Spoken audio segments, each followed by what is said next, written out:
Hi class, welcome to our video lesson on 9-4 day 2. We're doing some more problems with variation. This time they're going to be word problems that might apply to our everyday life. So here's our first one. The amount of a person's paycheck P is directly proportional to the number of hours worked H. So when it says that it's directly proportional, that means we're talking about direct variation, in which case the two quantities have the same direction. Which that makes sense, right? The more hours you work, the more money you get. They have the same direction.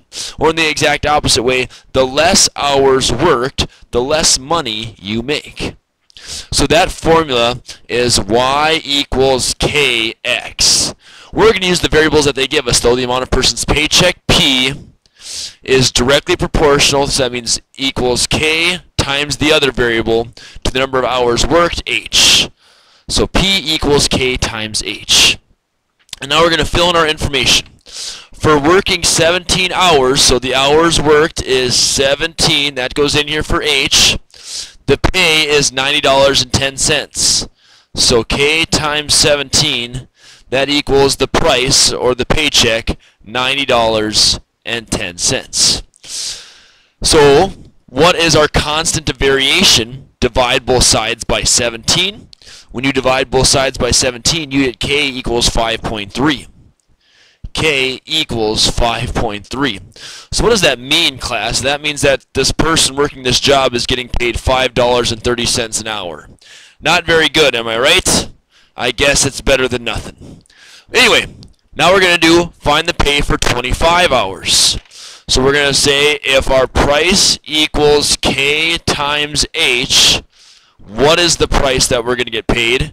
If k is 530 multiplied by h, which is 25 hours.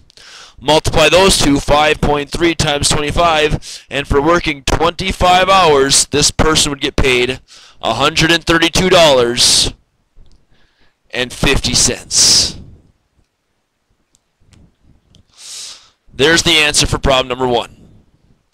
Not great pay for that much hours of work. However, if he likes his job, I guess it's worth it. On to this one. The price per person of renting a bus varies inversely with the number of people renting the bus. So that means that there is a opposite direction between these two quantities. So let's just say, for example, that it costs $100 to rent a bus. If one person rents it, it costs that person $100. However, if two people rent it, so my quantity just went up, now it would cost $50 per person instead of $100. That just went down. Let's just say 4 people rented the bus. So as that number went up again to 4 people, now it costs each person $25 to rent that bus. So as one quantity increases, the other quantity decreases. And that's what's happening with this one. So if we know that the price per person, so let's just label that, we'll label that maybe P again. The price that each person has to pay varies inversely, so that means K goes in the numerator. Here we have inversely, K goes in the numerator, and the other thing goes in the denominator, the other quantity. So the number of people renting the bus. Number of people renting the bus, we'll just say that variable is letter N. So P equals K over N. Now let's fill in our information. It costs $13 per person if 66 people rent the bus. So 13 would go right here. That's the price. That equals K divided by the number of people renting the bus. That's 66. So now what we're going to do, let's multiply both sides by 66. Get rid of that denominator. 13 times 66, our K value is 858. Our constant of variation is 858.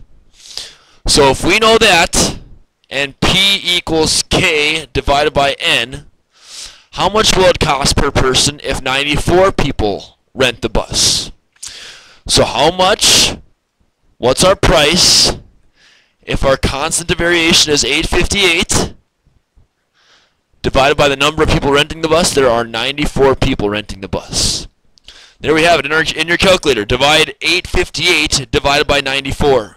When you do that, each person has to pay $9.13. Price equals $9.13. There's the answer for problem number 2. So we've done one that has been directly related. We've done one that's been inversely related. Now we're going to get to one that's jointly related. The amount of oil used by a ship traveling at uniform speed varies jointly. So remember what jointly means. Our formula is y equals kxz. So k is multiplied by the other two quantities. These two quantities are going to be distance and the square of the speed. Okay? So our formula, the amount of oil used, so here's one variable, oil used. We'll do that for that variable. I draw that little doohickey in there just so we know it's not a 0, it's the letter O. The amount of oil used by a ship traveling at uniform speed varies. We're going to put an equal sign when we see varies. Jointly, so we're going to say K times the distance and times the square of the speed. So the speed squared. So the amount of oil varies jointly with the distance and the square of the speed. That's where all those variables are coming from. Okay, let's put in our numbers. If the ship uses 400 barrels of oil, 400, you're going on the left side of the equation. That equals, let's find our constant of variation. If the distance is 500 miles, multiplied by the speed squared. 40 miles per hour is our speed. So multiplied by 40 squared. So let's find our constant of variation. 40 squared is 1600 multiplied by 500 times k equals 400. 500 times 1600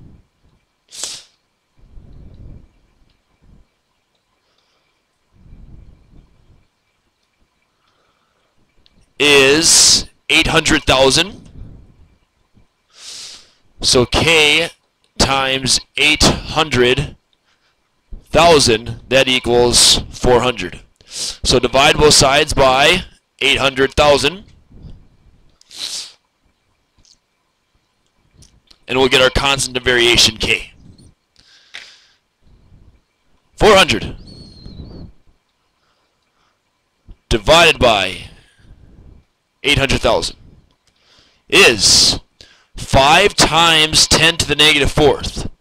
5 times 10 to the negative 4th.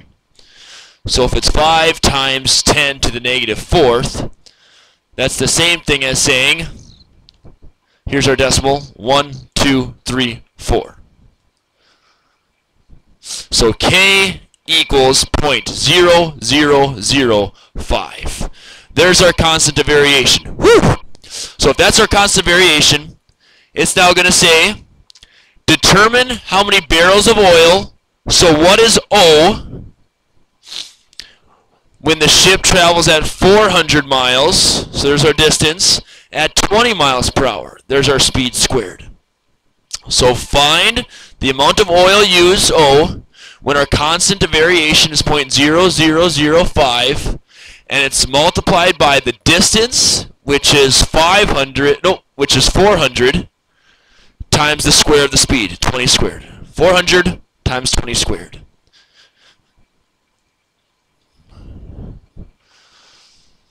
So we do that in our calculator. 20 squared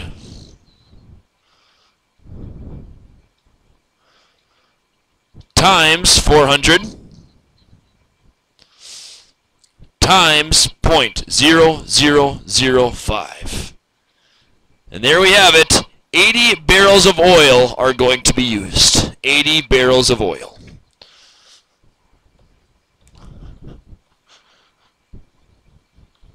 So there we have some word problems on direct, joint, and inverse variation. Let me know if you have any questions on that when you get to class tomorrow.